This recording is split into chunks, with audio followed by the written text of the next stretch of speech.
안녕하십니까. 공작관TV 그레이트 게임 최수용입니다.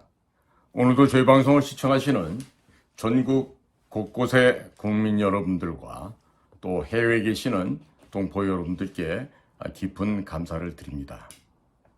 오늘은 저희 시청자께서 이메일을 보내주셨어요. 제목이 우주군의 한반도 배치와 이태원 사고라는 제목 하에 박근혜 대통령과 윤석열 대통령 간의 함수 관계에 대해서 설명을 드리고자 한다면서 메일을 보내왔습니다. 그래서 이 메일 내용을 위주로 해서 국민 여러분들께 이 아주 날카롭게 분석한 이 어느 한 분의 이 투고를 국민 여러분들과 함께 공유해 보고자 합니다. 박근혜 대통령 탄핵에 대해서 많은 분들께서 단순하게 국내 문제로만 생각하시는 경향이 있는데, 박근혜 대통령 탄핵은 미중 패권 전쟁 속에서 2016년에 일어난 아시아 국가 최초로 미국과 체결한 한미우주협정과 사드 배치가 발단이 되어 일어난 국제적인 사건입니다. 아주 쉽게 말씀드리면 미중 패권 전쟁을 벌이고 있는 미국이 군사력을 유지할 예산도 부족하고 중국과는 거리가 너무 멀리 떨어져 있으니 한국의 우주 기술부터 최신 군사기술 및 경제력을 일체에 넘겨서 중국의 대항마로 대한민국을 키우겠다는 전략입니다. 19세기 영국과 러시아의 그레이트 게임 당시에 영국이 러시아 남하를 막기 위하여 자금과 최신 군사 기술을 제공할 테니 러시아를 막아달라고 조정에 먼저 제안을 하였지만, 당시 조선의 조정은 러시아 편에 붙으면서 영국은 일본과 영일 동맹을 맺고 일본은 경제강국, 군사강국으로 키웠습니다. 그 과정에서 한반도가 일본의 식민지로 전락한 바 있습니다. 이제는 중국을 견제하기 위해서 한국을 경제강국, 군사강국으로 키우겠다는 것이 한미 우주협정의 핵심 골자인데, 한미 우주협정 체결로 연간 약 350조 원에 달하는 우주시장에 우리나라도 진출이 가능하게 되었습니다. 또 미국은 거의 모든 분야의 기술을 한국 기업들에게 넘겼고 한국군의 미사일 개발을 관련한 모든 제한을 풀어주었습니다. 한미 우주협정은 달 탐사 기술을 미국 나사, 미국 항공우주국이 한국에게 넘긴다는 것이 주요 골자인데, 이는 장거리 탄도미사일 ICBM을 개발할 수 있도록 미국이 지원한다는 의미입니다. 또 ICBM은 핵미사일이 아니면 개발할 이유가 없기에 한국의 핵무장을 의미하는 것이었습니다. 이런 전략은 이명박 정부 시절부터 준비가 되었고 박근혜 정부에서 한미 우주협정을 맺었으며 윤석열 정권에서 착실하게 추진되고 있습니다. 그렇기 때문에 중국은 한국 내의 중국 공산당에 의해 포섭된 여야의 정치인, 언론, 학자, 시민단체, 중국인 유학생들을 총동원하여 거짓 선전선동, 가짜 뉴스를 터뜨렸고 결국 박근혜 대통령을 탄핵시키고 이명박 대통령까지 장기간 구속을 시켰던 것입니다. 이번 이태원 사고는 박근혜 대통령이 탄식 시즌2로 주인공만 박근혜 대통령에서 윤석열 대통령으로 바뀐 것이라 보시면 되겠습니다. 그러나 안타까운 점은 박근혜 대통령 탄핵 때에도 국정원이 사전에 막으려고 했으면 충분히 막을 수 있었고, 이번 이태원 사고 또한 충분히 막을 수 있었는데 넋놓고 있다가 당했다는 것입니다. 세월호 사건을 겪은 국민들은 자발적으로 일어나서 이들의 준동을 틀어막았다는 것입니다. 이번 이태원 사건에 대해서는 대통령 경호실이 나서서 국정원 고위 간부들에 대해서 철저한 조사를 할 필요가 있다고 생각합니다. 중국과 북한에 아주 오래전에 포섭된 자가 고의로 정보를 누락, 왜곡시켰을 가능성이 매우 높은 상황입니다. 실수를 가장해서 성문을 열어준 셈입니다. 중국 공산당과 북한의 지원을 받은 문재인 정권이 들어서자마자 한국의 핵무장을 제거하기 위해서 탈원전을 시도했고 핵무기 원료인 플루토늄을 생산하는 가평 중수로인 월성원전을 폐기하려고 하였습니다. 또 중국산 태양광 패널을 수입하면서 중국에게 막대한 자금을 밀어주었고 전기요금을 올려서 국내 산업을 완전히 붕괴시키려고 하였습니다. 또 법인세를 올리고 52시간 근로제, 최저임금의 급격한 인상을 통해서 국내 산업 기반을 모조리 붕괴시키려고 했었던 것입니다. 또 도보다리에서 USB를 김정은에게 넘겼는데 이 안에 북한 수뇌부도 열어보고 깜짝 놀랄 만한 기밀들이 담겨 있었다고 합니다. 우리나라 원자력 시설들을 모두 해체하고 북한에 원자력 발전소를 지어주어야 북한이 대량으로 핵탄두를 생산하고 각종 미사일들을 만들 수 있는 자료들, 그리고 자금 지원 계획 등이 들어있었다고 합니다. 이 부분에 대해서도 국정원에서 조사를 전혀 하지 않고 있는데 국정원 고위직에 여전히 중국 공산당과 북한에 포섭된 자들이 깔려있는 것으로 의심되는 상황입니다. 문재인이 김정은에게 넘긴 USB도 국정원에서 돈 주고 북한에서 사오면 얼마든지 원본을 확보할 수 있습니다. 자, 이분의 기고문은 계속해서 이어지는데요. 아마 제가 보기에는 이 북한 쪽에도 상당한 경험이 있는 그러한 지식인 내지는 사회 경험이 매우 풍부하신 그런 분으로 유추가 되고 있습니다. 제보하신 내용은 다음과 같이 계속 이어집니다. 소련이 붕괴될 때 군부가 각종 무기들을 돈 받고 판 것처럼 지금 북한도 돈만 주면 다 사올 수 있습니다. 이태원 사고에 중국, 북한, 민노총, 민주당이 개입되었고 윤석열 대통령을 제거하기 위해서 사전에 기획하였다는 여러 가지 정황들이 계속해서 나오고 있습니다.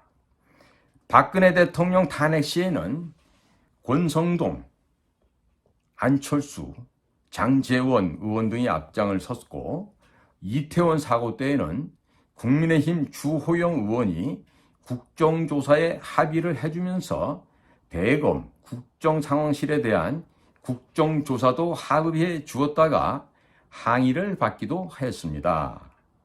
또 경찰이 조사 결과를 발표하지도 않았는데 정부 보상안을 발표하는 등 알 수 없는 행보를 보였습니다. 우선적으로 박근혜 대통령 탄핵 당시를 살펴보면 이번에 이태원 사고를 기획해서 윤석열 대통령을 끌어내리려고 기획한 세력이 어디인지도 파악할 수 있고 윤석열 대통령의 측근들, 국가안보실, 국정원, 경찰 등에 잠입한 중국 공산당의 하수인들도 발견할 수 있을 것입니다. 박근혜 정부에서 사드 배치를 발표하자 민주당을 추종하는 좌파 시민단체들이 성주로 이사를 가서 성주 지역 주민으로 위장을 하고 성주 참외가 사드 전자파에 튀겨진다고 거짓 선동을 하였던 것입니다. 그리고 언론이 온갖 가짜 뉴스를 보도하고 민주당에서 박근혜 대통령을 탄핵시켜야 한다고 주장했고 2016년 8월 15일 중국 인민일보에서 사드를 배치할 경우 박근혜 대통령이 탄핵될 수 있다고 사설을 게재하면서 한국 내 친중 세력에게 박근혜 대통령을 탄핵시키라고 지령을 내렸습니다.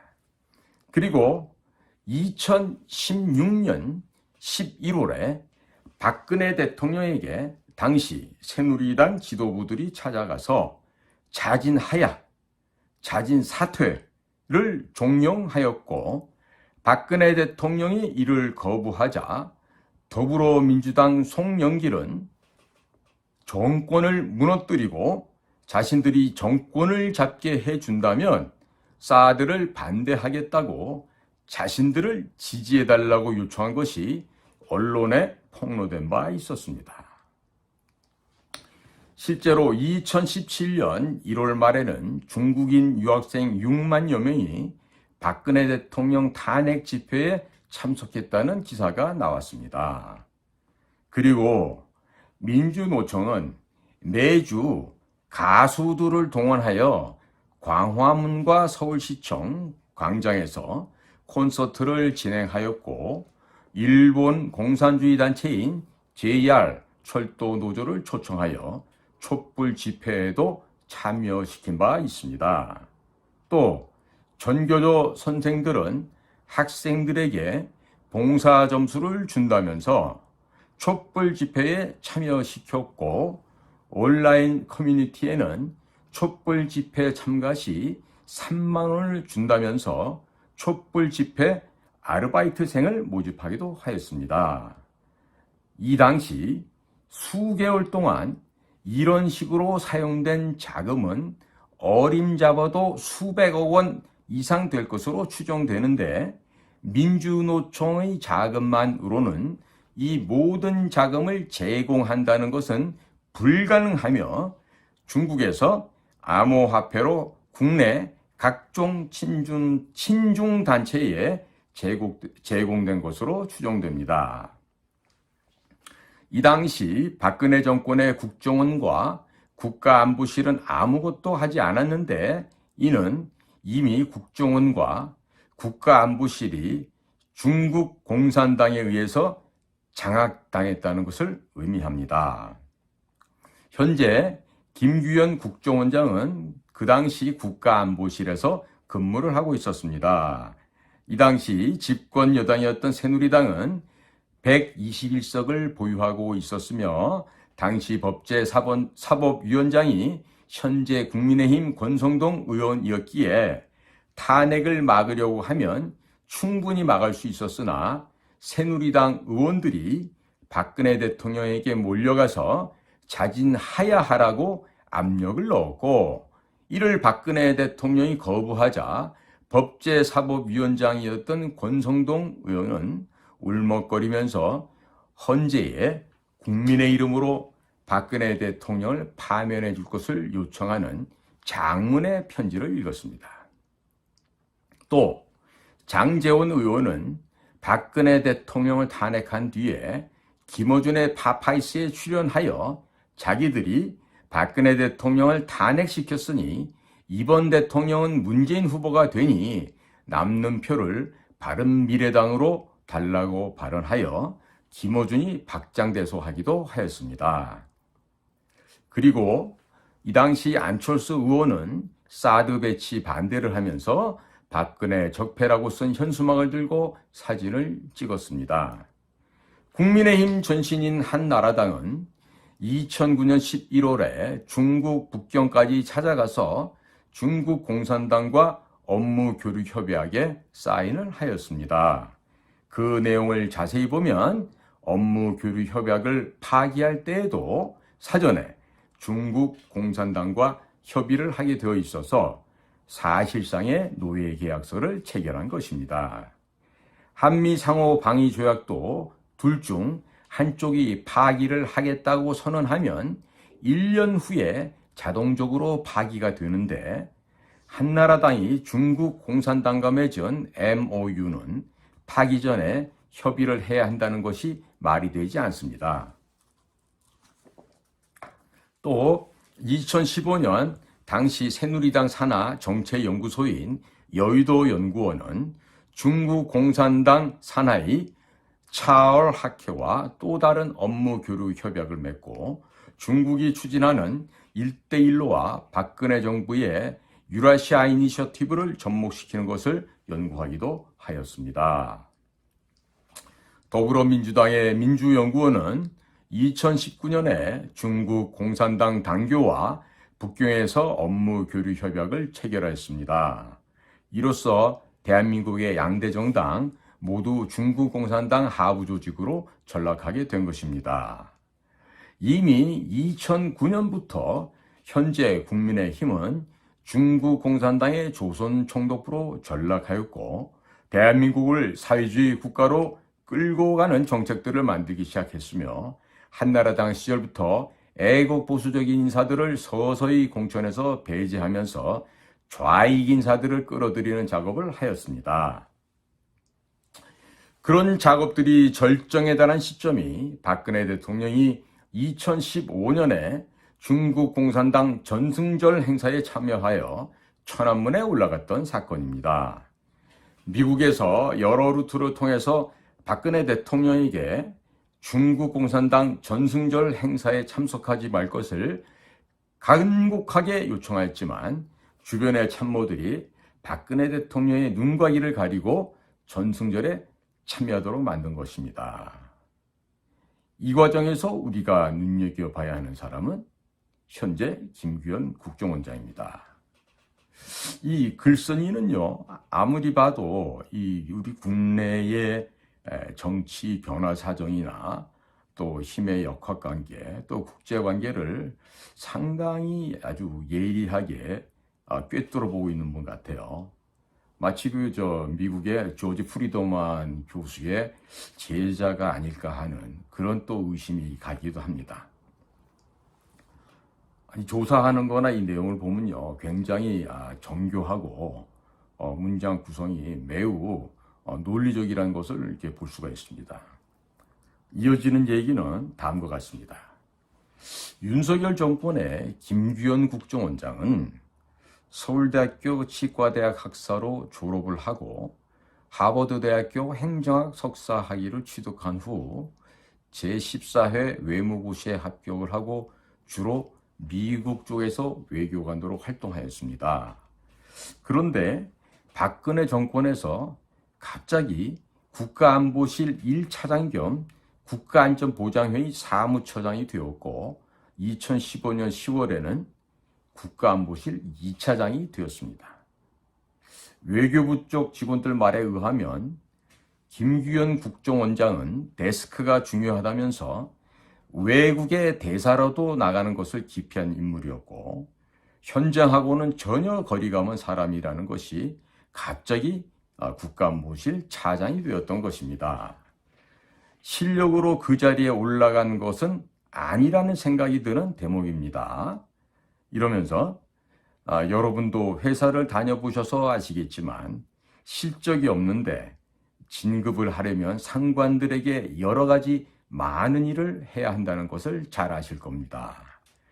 미국 쪽에서 여러 루트로 수차례 박근혜 대통령의 중국 공산당 전승절 참석을 만료하였음에도 불구하고 미국 쪽 외교관으로 오래 근무했었던 김규현 국가안보실 제1차장에게도 당연히 미국이 요청을 했을 것으로 생각이 됩니다.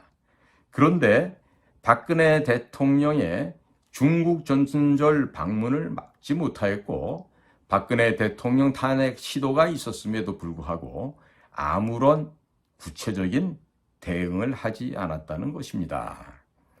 이 정도면 현재 김규현 국정원장과 중국 공산당과의 관계를 한번 의심해 볼 만합니다. 책상 물림만 하던 그를 실무가 매우 중요한 국가안보실에 누가 추천을 했는지도 조사해 볼 필요가 있겠습니다.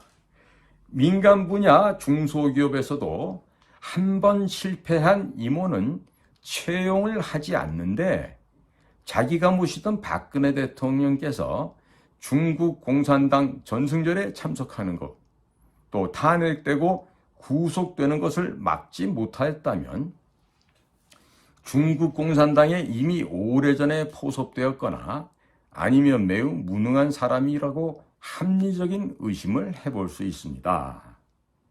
그리고 자기가 모시던 대통령이 탄핵되고 감옥에 갔으면 자기도 실패한 국가안보 책임자였기 때문에 도의적인 책임을 지고 정보라인에서 손을 떼야 하는데, 윤석열 정권에서 국정원장이 되었다는 것은 상식적으로 이해가 되지 않으며 특정한 목적이 있는 것이 아닌지 의심해 볼 필요가 있습니다. 또 누가 이 사람을 국정원장으로 추천했는지도 조사를 해볼 필요가 있습니다. 이태원 사고가 일어나기 전에 민노총은 대구 10월 공산폭동을 기념하기 위해서 매년 10월에 대규모 집회를 실시했습니다. 또 윤석열 대통령을 끌어내리겠다는 이야기를 공공연하게 하고 다녔습니다. 그리고 원래 서양에서 할로윈 축제는 10월 31일인데 좌파 매체인 MBC에서 할로윈데이 축제를 이태원에서 10월 30일 토요일에 한다고 많이들 오라고 대대적 홍보를 하였고, 용산과 이태원이 바로 인근이라는 것을 감안한다면 민노총이 용산에서 집회를 하고 이태원으로 몰려가서 어떤 짓을 할 것이라는 것은 충분히 예상할 수 있었습니다. 국정원에서 사전에 충분한 조치를 취할 수 있었습니다. 이 점은요, 저도 작년 추석 되기 전에 이봉규 TV 나가서 10월 11월에 윤석열 대통령을 끌어내릴 그 민중 봉기가 있을 거라고 경고 방송을 이미 한 바 있었죠. 그리고 우리나라의 군, 경찰, 정보기관 모든 국가 단위에서는 이러한 그 민중 봉기에 대비해야 된다고 경고 방송을 일찍이 한 바 있었습니다. 글쓴이의 이야기는 계속해서 또 아래와 같이 이어집니다. 김규현 국정원장이 박근혜 대통령 시절에 청와대 국가안보실에서 근무를 하면서 촛불 집회 및 박근혜 대통령이 탄핵되는 과정을 보았다면 선제적으로 조치를 취했어야 마땅하는데 아무런 조치를 취하지 않았다는 것은 직무유기에 해당합니다. 아니면 무능하든지요. 이번 이태원 사고에도 북한 및 중국에 마약 성분이 대거 뿌려진 것으로 의심될 만한 정황 증거들이 발견되고 있으며 9월부터 인터넷 커뮤니티에 중국 하얼빈의 IP 주소로 윤석열 대통령이 제거될 것이라는 이런 글들이 대거 올라왔었는데, 박근혜 대통령 탄핵을 막지 못한 자가 또 윤석열 대통령 제거를 위한 기획을 막지 못했다는 것은 김규현 국가정보원장이 중국이 심어놓은 트로이 목마는 아닌지 국민들이 매우 불안한 상황입니다. 대통령 경호실에서도 이런 부분은 한번 따지고 들어가야 할 것입니다. 중앙정보부 부장 김재규가 박정희 대통령을 시해한 사건이 있었기 때문에 김규현 국정원장이 아주 오래전에 중국 공산당에 의해서 포섭되었을 가능성도 염두에 두고서 대통령 경호에 신경을 써야 할 것입니다. 이번 이태원 사고를 막지 못한 책임 소재를 가릴 때 꼭 한 사람 짚고 넘어가야 할 사람이 있다면 김규현 원장과 함께는 권춘택 국가정보원 차장입니다. 이러면서요, 권춘택 씨에 대해서 비교적 상세하게 또 묘사를 하고 있어요. 권춘택 국정원 해외파트 차장은 김성한 국가안보실장과 고려대학교 영어 영문과 동기입니다. 대북 공작이나 대중국 공작을 해본 경험도 없고 공산권 국가에 대해서 잘 모르는 사람입니다. 김규현 국정원장도 외교부 공무원 하다가 갑자기 국가안보실로 들어가서 자기가 모시던 박근혜 대통령이 중국에 의해서 끌려 내려오는 것을 보고도 속수무책, 또 이어지는 김성한 외교안보실장도 외교안보연구원에서 미주 파트 교수 생활만 계속하던 분인데 권춘택 국정원 해외 파트 차장도 중국과 북한에 대해서 전혀 모른다면 중국과 북한을 어떻게 다루겠습니까? 그러면 외교안보 라인에 중국과 북한 전문가가 하나도 없는데 그러면 대통령한테 잘못된 정보를 제공할 가능성이 매우 높습니다. 또 북한과 중국의 윤석열 대통령 제거 공작을 어떻게 막아낼 수 있겠습니까? 미국의 인도-태평양 전략은 중국을 조각내는 것이 기본 전략 목표입니다. 국정원 내부에도 중국과 북한에 대해서 현장 경험이 풍부한 인원들이 많은데 그런 사람들은 모두 배제하고 공산권에 대한 이해가 전혀 없는 자를 중요한 해외 파트 차장으로 임명했다는 것은 중국이나 북한에서 오는 각종 공작을 막아내는 것을 포기하겠다는 이야기로 들립니다. 중국과 북한에서 오는 윤석열 대통령 제거 공작에 대해서 문을 열어준 셈입니다. 이번 이태원 사고가 일어나기 전에도 인터넷 커뮤니티에 9월부터 하얼빈 IP 주소로 윤석열 대통령이 제거될 것이라는 글이 계속 올라왔었기에 이런 것들만 제대로 모니터링하고 추적했었더라면 이태원 사고는 사전에 막을 수 있었다고 생각이 됩니다. 또 권춘택 차장은 원세훈 국정원장 비서 시절 권력 사유화 등의 의혹으로 내부에서 동료들로부터도 비판을 받았던 사람인데 이런 사람을 대통령 호위무사로 임명했다는 것은 김규현 원장과 유유상종이라는 생각이 듭니다. 또 원세훈 국정원장 서울시 공무원 출신으로 광우병 사태를 막지 못하여 이명박 정권이 실물 정부로 전락하는 데 공을 세운 사람입니다. 게다가 원세훈 원장은 개인적인 비리도 있고 그 부인이 김정숙 여사 못지않게 국정원 조직을 이용하여 해외 관광을 하는 등의 무리를 일으켰습니다. 자기 실력이 출중하고 정상적으로 성실하게 근무를 한 정보요원이라면 원세훈 원장 밑에서 비서실장을 하는 것은 자존심이 상해서 오래 할 수가 없을 것입니다. 국가정보기관은 개인의 철새를 위해서 존재하는 곳이 아닙니다. 윤석열 대통령 제거를 위해서 또는 대한민국을 붕괴시키기 위해서 많은 공작이 들어올 때 제일 먼저 걸러내는 곳이 국정원의 해외 파트입니다. 국정원 해외 파트가 뚫리면 대통령과 대한민국 안보가 위험해지기 때문에 대통령 경호실에서는 권춘택 차장이 임명되는 과정에 대해서도 면밀하게 살펴보시기 바랍니다. 대통령 경호실은 중앙정보부장이 박정희 대통령을 시해했다는 역사적 사실을 잊지 마시고 박근혜 대통령이 탄핵되는 과정에서 국가정보라인이 아무 역할을 하지 못했다는 것을 잊지 마십시오. 앞으로 윤석열 대통령을 제거하려는 공작들이 무수히 들어올 것인데 정보기관의 고위직들이 이미 적에게 오래전에 포섭되었다면 의도적으로 정보를 누락, 조작, 왜곡할 수 있다는 점도 명심하시기 바랍니다.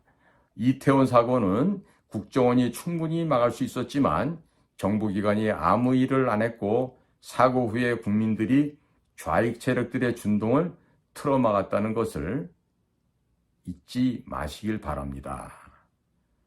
보내주신 메일은 여기서 마무리를 짓고 있습니다. 지금 오늘 이 한 애독자가 이 글을 보내준 걸 보면은요, 이 대한민국 국민들의 수준이 무척 높다는 것을 우리가 알 수 있습니다. 특히나 이 글 내용들을 쭉 제가 전반적으로 볼 때 이것은 그 정말 적지 않은 그 학문적인 그 배경과 함께 실질적으로 그 사회생활 그 경험에서 아주 그 진하고 또 아주 핵심적인 분야에서 그 종사를 하였던 경험이 있는 그런 그 전문가적인 견지에서 이 글이 작성된 것이 아닌가 하는 이런 평가를 하게 됩니다. 세상이 이처럼 투명합니다. 우리가 모르는 것 같아도 외부에서는 우리를 다 알고 있다고 우리는 생각해야 될 것입니다.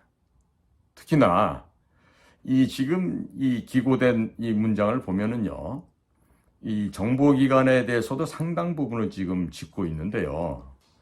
저도 지금 우리 국가정보원의 내부적인 골마 터진 상태에 대해서 자주 말씀을 드리곤 했습니다만은, 이제는요, 국가정보기관, 비밀정보기관이라고 해서 숨겨둘 만한, 은리시킬 만한 어떠한 비밀이 없을 만큼 모든 것이 다 파헤쳐졌다는 겁니다.